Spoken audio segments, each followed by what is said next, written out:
what's the difference between a vector and a scalar? Very good. Okay. So a vector has magnitude and also direction, right? A scalar is just a real number. A vector is a quantity that has both magnitude and direction. Okay? There's a difference. Number two, how do you add two vectors geometrically? How do you add two vectors geometrically? We have two laws. One is what? The triangle law, right? The other one, parallelogram. Okay?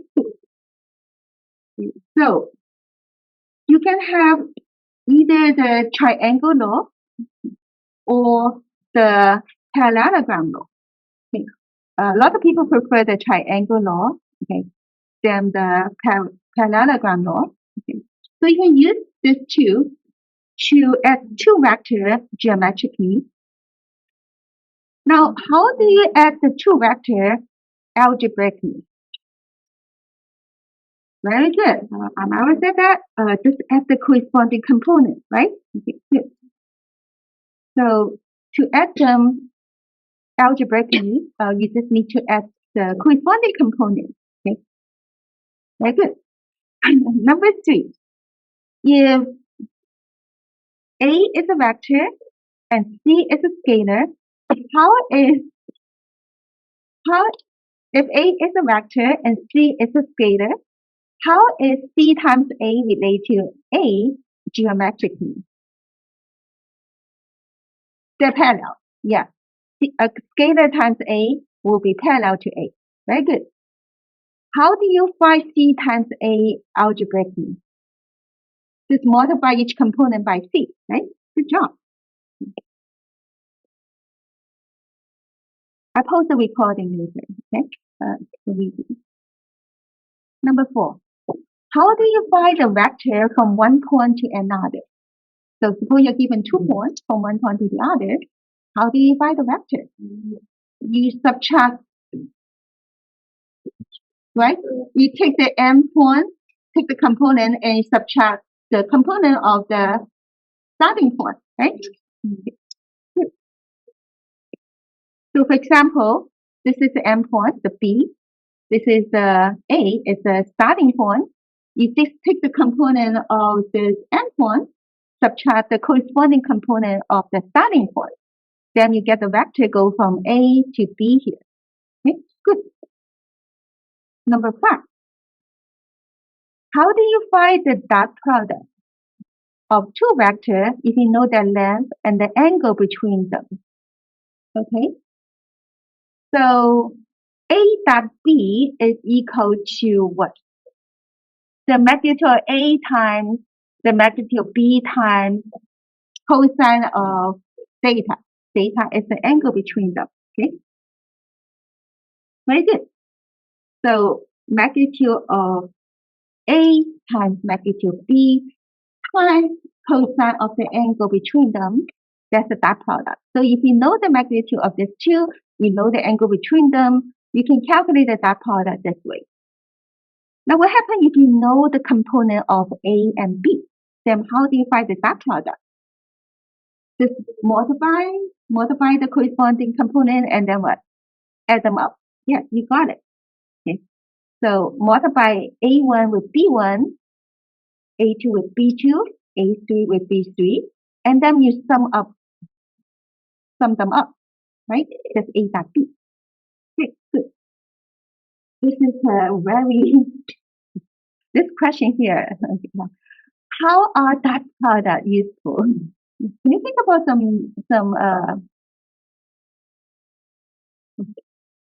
you can find the angle. Yes, very good. You can find the angle. Okay, good. So you can actually use it. You can use it to find the angle between the two vectors. Okay, because we know that A dot B is the magnitude of A times magnitude of B times cosine theta. So if you try to find the angle between the two vectors, you can use A dot B dividing by the product of these two magnitudes. right? And then you can find cosine data. Once you find cosine data, how do you find data? You take the inverse of it, right? So you take the inverse of it, okay, and then you can find the data. Okay. All right. So you can also use it to determine, okay, you can also use it to determine if the two vectors are orthogonal, right? So two vectors are orthogonal if and only if the dot product equal to what? Equal to 0. Okay. So the dot product equals 0, then they're orthogonal. Okay.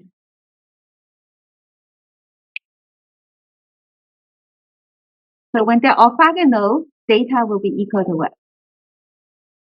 Pi over 2, right? What's cosine pi over 2? 0. So this part here will become 0, right? Okay. So two vectors are orthogonal if and only if their dot product equal to 0. Okay. So that was proven. Okay. What's another usage of dot product? You can also use dot product to find the scalar projection. What's the scalar projection of, say, B onto A? Well, if you try to remember the scalar projection of B onto A, it's given by this. Thank you. The scalar projection of B onto A is equal to the dot product dividing by the magnitude of H. So A dot B is equal to this. Now, when you divide by the magnitude of A, you actually get this part. This part here is the scalar projection of B onto A. It's equal to the magnitude of B times cosine data. That's the scalar projection. And that's also equal to A dot B divided by the magnitude of A. Okay. So that you can use that product to find the scalar projection of B onto A. Okay. One last usage that we mentioned in class is the work done. So if a constant force moves an object, the work done is the dot product of the force and the displacement vector. So which I put it over here. So when you use this constant force to move an object, that's equal to the dot product of the force with the displacement. Notice the force and displacement is not necessarily in the same direction. They can form an angle data. The work done is the dot product of the force with the displacement, which is the magnitude of the force times magnitude of the displacement times cosine of the angle between them.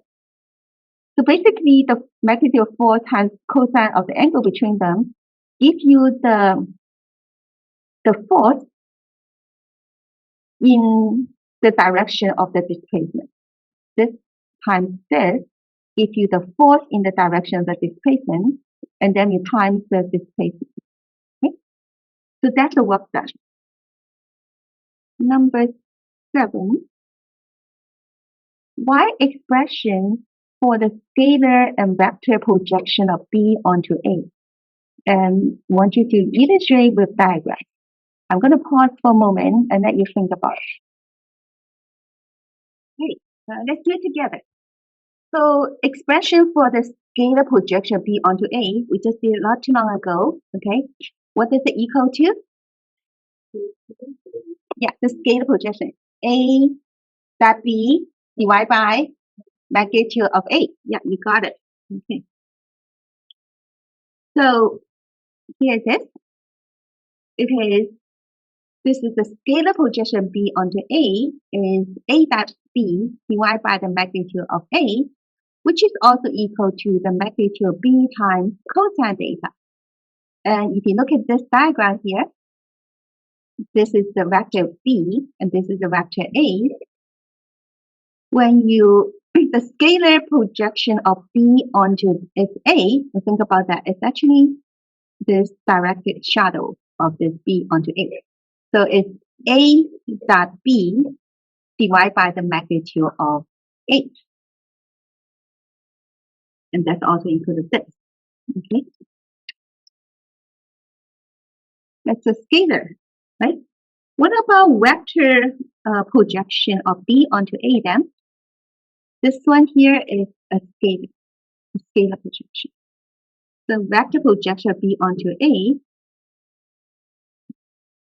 well, this will give you the, well, we just need to add the direction, right?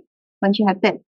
Once you have this, then you just need to multiply this by the direction. What's the direction of this B onto A? It's going to be along the A direction, right? But then you don't want the magnitude of A is going to contribute to this. So you want to multiply by a unit vector in the direction of this A, right? So you just take this one and then multiply by a unit vector in this direction, in the direction of A. How do you get a unit vector in the direction of A? Yeah, A divided by the magnitude of A, right? You got it. Good job. So over here, the one the one in the parentheses here is the scalar projection of B onto A. Now you multiply by this unit vector in the direction of A. That's the projection of B onto A. And this is the one. Okay. So that is a vector. This is a scalar. This is a vector. They're related. The vector one is just this one times the direction of the unit vector in the direction of A. Okay, good. Question?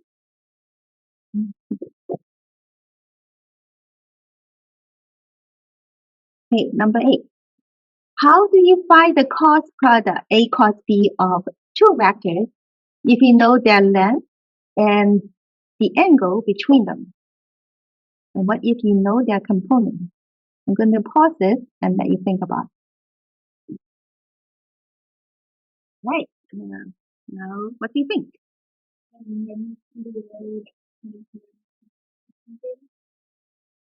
Uh-huh. That is the magnitude of, that gives you the magnitude of A cross B, right? So we know the magnitude A cross B is, the magnitude A cross B, okay, you look at here. The magnitude A cross B is the magnitude of A times magnitude of B times sin theta. Now you're right. So that's the magnitude. You know the magnitude, but you still need the direction. How do you know the direction of the cross product? Yeah, use the right-hand rule to get the direction. Yeah. So you use the right-hand rule to get the direction, and the magnitude of that is given by this. Very good. Now what happens if you know the component of the two vectors, A and B? How do you compute the cross product of A and B?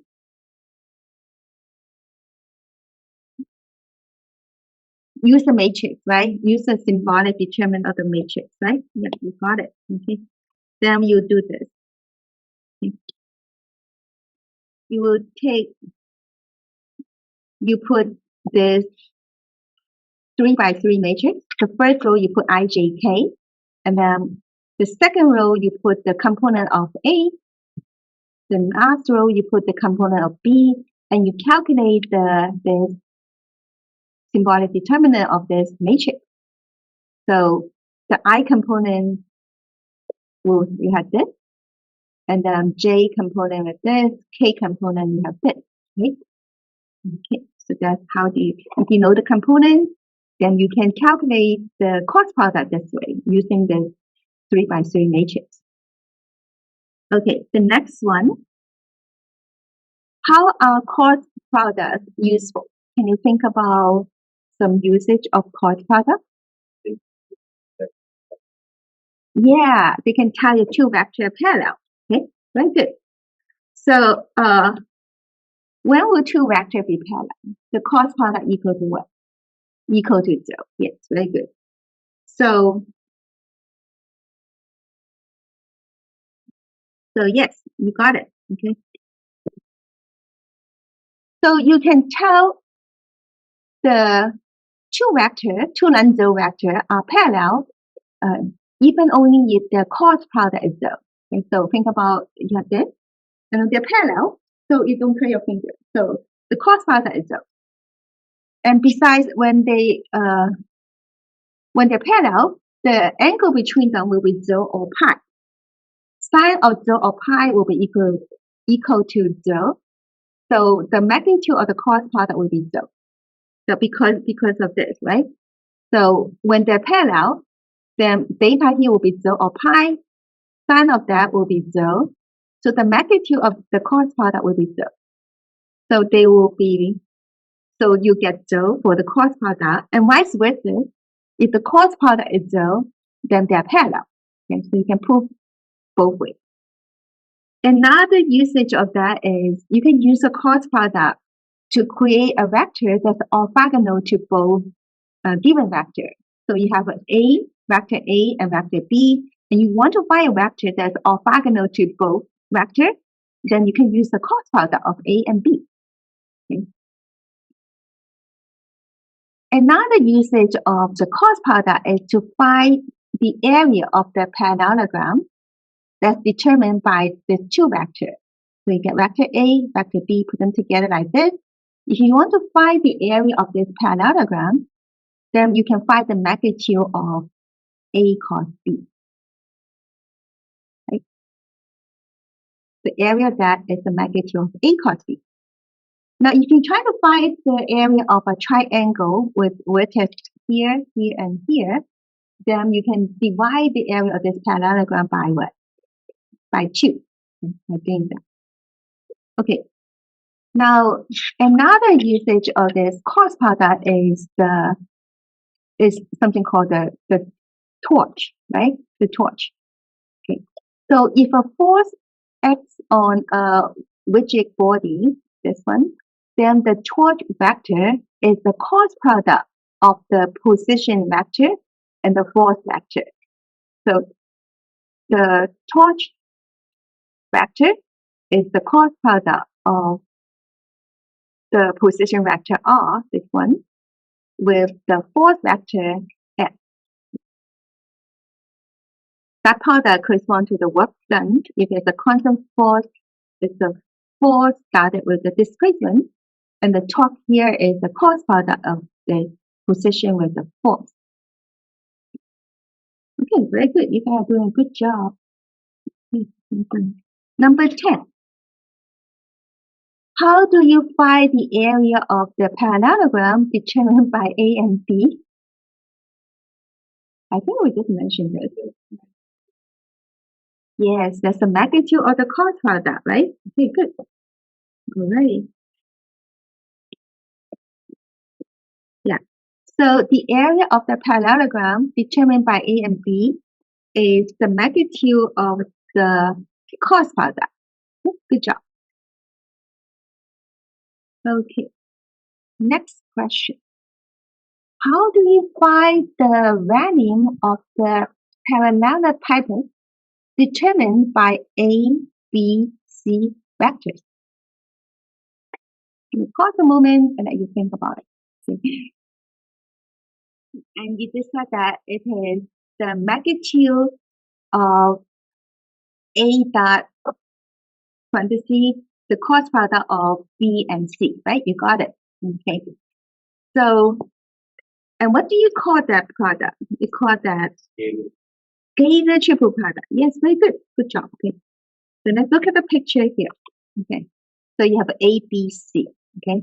Then this determines this parallelepiped. If you want to find the value of this parallelepiped, then you find the magnitude of this scalar triple product. Now, what do you think about if this is B dot B dot, suppose that we replace this by B dot A cos B. Do I get the same value over here? What do you think? Yes, it is actually the same because the three sides here is ABC, right? So you can have B dot A cos C, you can have C dot A cos B, that will be the same, okay? Because there's the three sides of this parallelepiped. Okay, good. Number 11. How do you find a vector perpendicular to a plane?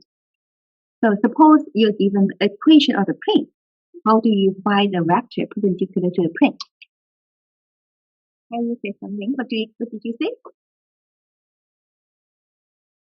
Suppose you get, okay, for example, you get this equation of the plane. I can tell this is equation of plane by looking at the degree. The exponent on the variable here, x, y, z here, will be first degree. Okay. Then a vector that's perpendicular to this plane is a normal vector. You can just look at the coefficient of x, y, and z in this equation over here, like this.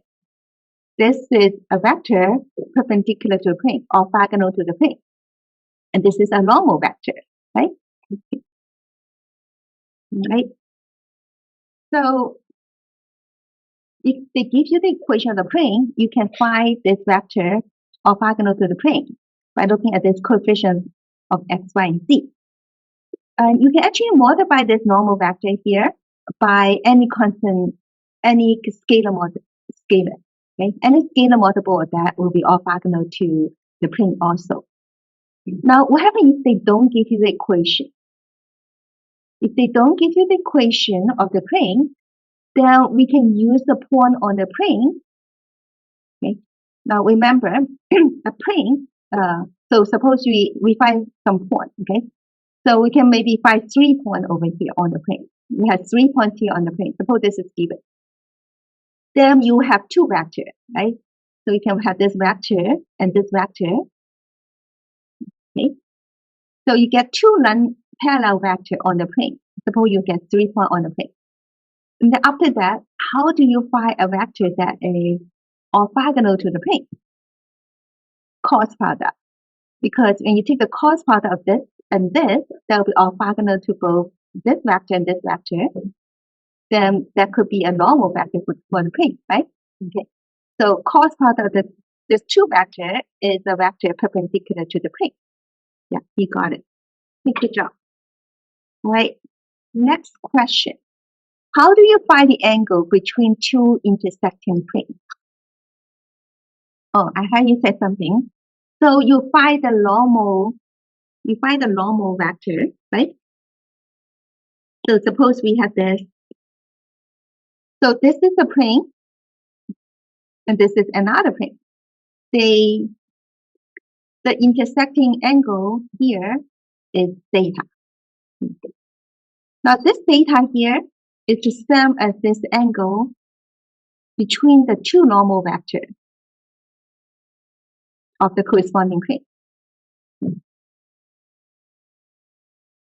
So you just find the normal vector and you try to find the angle between the two normal vectors.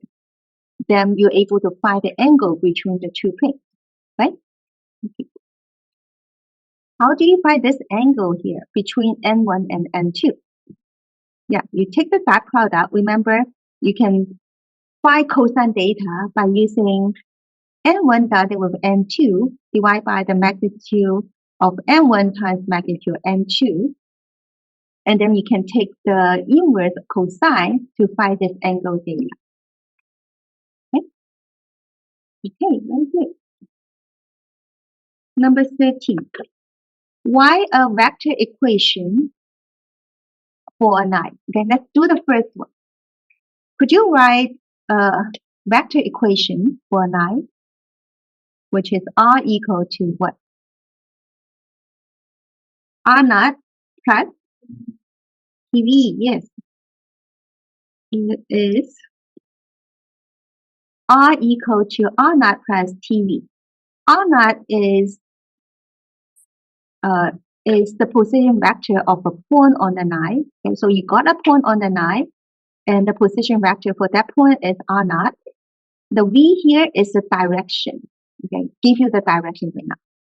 So we know the line is parallel to this vector V. Then this R equal to R naught plus TV is a vector equation for the line. What about the second part here? Parametric equation for the line. So you have what? X equal to X naught plus AT. Notice that the vector V here has A, B, C components. And the point that you know on the line here has X naught, Y naught, Z naught coordinates. So you have X naught plus AT for X, Y naught plus BT for Y, and Z naught plus CT for the Z, right? Okay, good. The last part here, symmetric equation for the knot. X minus X naught over A equal to Y minus Y naught over B equal to Z minus Z naught over Z.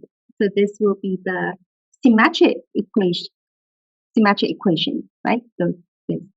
So vector equation, parametric equation, symmetric equation.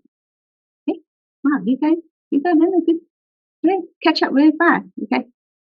Very good progress, you guys. Good job. All right. Number 14.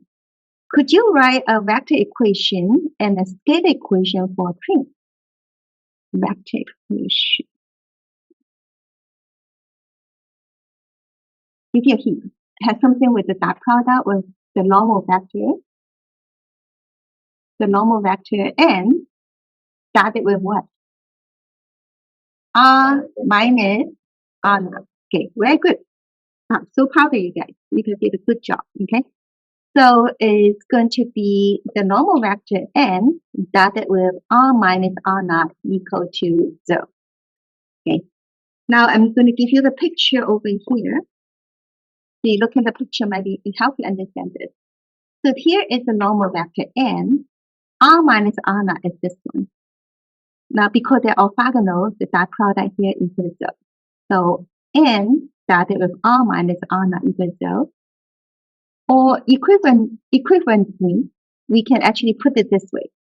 N dotted with R equal to N dotted with R naught, which means this normal vector dotted with the position vector of any point on the plane is equal to the normal vector dotted with the position vector of this point that is given. Okay. They're all equal. Okay. Now the scalar equation of the plane goes through this point, and with this normal vector is also given here. Okay. Is the normal vector has A, B, C components, so it will be A times X minus X naught. Basically, it's actually the same. It comes from this equation. So you have A times the component of this, first component of this, that will be X minus X naught, and then plus B times Y minus Y naught, plus C times Z minus Z naught, and that's equal to 0. So this equation comes from this equation. Okay, okay, good. Number 15. How do you tell if two vectors are parallel? If the cross product equal to 0, yeah, very good. That's one thing. Okay, the cross product equal to 0. Good. So, right, you put it here. So, you actually got the second one. Okay. So two non-zero vectors are parallel even only if the cross product is the zero vector. Okay. So when they're parallel, remember sun data equal to 0 and they have a 0 magnitude. So cross product equals 0. Okay. So cross product equals 0, they are parallel. And two lambda vectors are parallel if and only if they are scalar multiple each other. Part B. How do you tell if two vectors are perpendicular? Dot product equal to 0. Yes, you got it. Okay. So you will have the dot product equal to 0.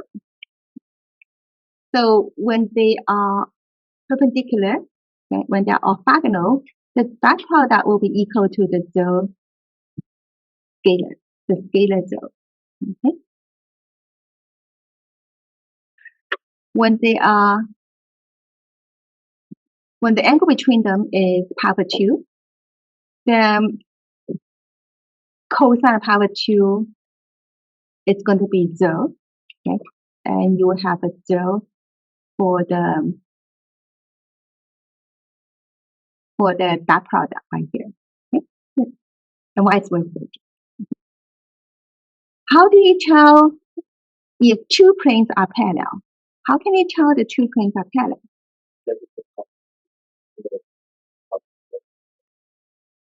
Oh, yes. So so Amara said that you can check the normal vector, see if the normal vector are parallel. And the way that you can tell if the normal vector are parallel is look at what? Look at the cross product equal to 0, right? The parallel, remember here? Parallel cross product equal to 0. Okay? So you look at the normal vector. So you see if the normal vectors are parallel or not. And to see if they're parallel, you can see if they are scalar multiple each other, or you can see if the cross product is 0. Okay? Sometimes maybe seeing if they're scalar multiple each other may be easier, right? Sometimes it's easier to spot when you if they are scalar multiple of each other or not. Okay? Then computing the cross product. Okay? All right. Wow, you guys are very good. You guys actually learn very fast in this chapter. Good job. Some people, it take a while to get used to 3 dimensions, but you guys are actually doing a good job. Okay. Number 16. Could you describe a method for determining whether 3 points P, Q, and R lie on the same line? Okay, here's the picture. So we have P, Q, and R. Do you have a way to determine if the 3 points lie on the same line? I let you think about it for a moment. Any ideas? You can turn them into 2 vectors. Okay. So like PQ and PR, the 2 vectors, right? And then what?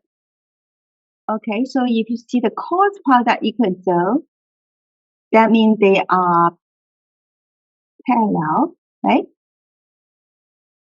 Yeah. So if they have the same point P and they are parallel, so they will have to be in the same line. Very good. Okay. Wow, you guys are good at it. Good. So we have this vector PQ, A, PR here, D. Okay. So if you want to see if these 2 are parallel, then we know that they are the same line because they both pass this point P. And in order to be parallel, they will be on the same line, right? Okay, good. So, and then you see the cross product, right? And then you try to compute the cross product equal to 0, then they're parallel because they have the same point, they pass the same point P. And if they're parallel, they will be on the same line. Yeah. Oh, you guys are very good at it. Another way to see if they're parallel here is see if the 2 vectors here are scalar multiple each other. Okay, so another way. There's also one more way. Can you also another way? Okay. Now the last way here is an algebraic method. Okay. So you try to find the equation of the line that join any 2 points. They say passing this point PQ. You have this 2 point over here. You can find the equation of the line that passing this 2 point. Okay. And then after you get the equation of the line that passing this 2 point, then you substitute the coordinate of this point R into the equation and see if it's satisfied. If it's satisfied, then you know this R is on the same line PQ. Okay? But this way here probably a little bit longer. Okay? This is another way, the algebraic method. Okay. B, part B. Describe a method for determining whether 4 points P, Q, R, and S lie in the same plane. P, Q, R, and on the same plane. Normally, you can form a parallelepiped, right? But if this Q here lie on the same plane with this PRS, then this parallelepiped is going to collapse, right? Collapse. So like squeeze down. Yes. And what will be the value for the parallelepiped if this Q is on the same? It will be 0. And so if we can show that the value for the parallelepiped is equal to 0, then we can show that the 4 points will be on the same plane. Now, do you guys remember how do you calculate the value for this parallelepiped? Oops. Wait. Okay. You see this, but I don't see it. Okay, we got it. Okay. I'm going to pause this for a moment. All right. So, do you guys remember how to find the value for this parallelepiped? Yes, very good. Okay. So, you find the 3 vectors, A, B, C, right? And you find the scalar triple product. This is the scalar triple product over here. And if you can show that the scalar triple product equals 0, then the 4 point will be on the same plane. Yeah, you got it. Okay. So, and here's the reason. Okay. So if I the scalar triple product is that equals 0, then the 4 point will be on the same plane. Good. This is actually the second way. Another way here is, and then you find A cos B. Basically, it's the same thing. So you have A, B, C. So you find A cos B, which is this one. And then you dot it with the C. And then if you get 0, you get this. But this one here, remember, the absolute value of this is the magnitude, is the value for the parallelepiped. So basically, these two mean the same thing. So we check the scalar triple product. If it has magnitude to be 0, then they are coplanar. They're on the same plane. Algebraic method here is to find the equation of the plane determined by 3 points. So if you have 3 points, then you find the equation of the plane, and then you check if the other point, substitute the coordinate for the other point into the equation of the plane and see if it's satisfied. If it's satisfied, then it's going to be on the same plane. Okay. Number 17. How do you find the distance from a point to a line? The distance from a point to a line. How do you find it? Okay. So look at this picture. The distance here is, remember A cos B is magnitude of A times magnitude B times sine theta, right? The distance from this point to D is the cos product. So you take this cos product and then you divide by the magnitude of A and you will get this. That's magnitude of B times sine theta. Magnitude of B here is the hypotenuse of this y triangle times sine theta will give you the distance here. Okay. Right. So magnitude cos product divided by magnitude of A gives you that. Part B. How do you find the distance from a point to a plane? From this point to this plane. Yeah, absolute value of plus dy plus d0. Yeah. Oh, very good. Nick, you remember all this. That's nice. So we have the equation for the plane. Okay. So what happened over here is, this is the equation for the plane. You just substitute the x naught. This is the point on the plane. This point here, x1, y1, z1 is a point that's outside the plane. You substitute x1, y1, z1 into the x, y, and z of this equation, and you take the absolute value here and then divide by the square root of a squared plus b squared plus c squared. Yeah, you got it. Good. Okay. So that's the distance from a point to a plane. Okay, let's see. How do you find the distance between two lines? Well, suppose you have a line over here and this line over here. Remember, they don't intersect. Otherwise, we don't talk about the distance, right? If they intersect, the distance. So it's like two scalar lines, okay? So one line on this plane and the other line on a parallel plane. Okay? They don't intersect, but they're not parallel either, okay? So how do you find the distance between the two lines? That's the same as the distance between the two planes, right? Or you can take one point on this line and you can try to find the distance from a point here to this plane. So what can you do over here? Now in order to find the distance between the two lines over here, let's try to they're going to lie on two parallel planes, one on this plane, the other on this plane. Okay. The normal vector of the plane will be the cross product of V1 and V2. So you take two non-parallel lines, right? These two, okay, these two non-parallel vectors. You take the cross product of the two. Then will be the normal vector of the plane. Okay. Now after that, you choose a point on one of the lines over here, and then you find the distance from this point to the other plane, and use the distance formula that we mentioned above. Okay. Okay, the last one. What are the traces of a surface? How do you find them? Which is what we have learned today, right?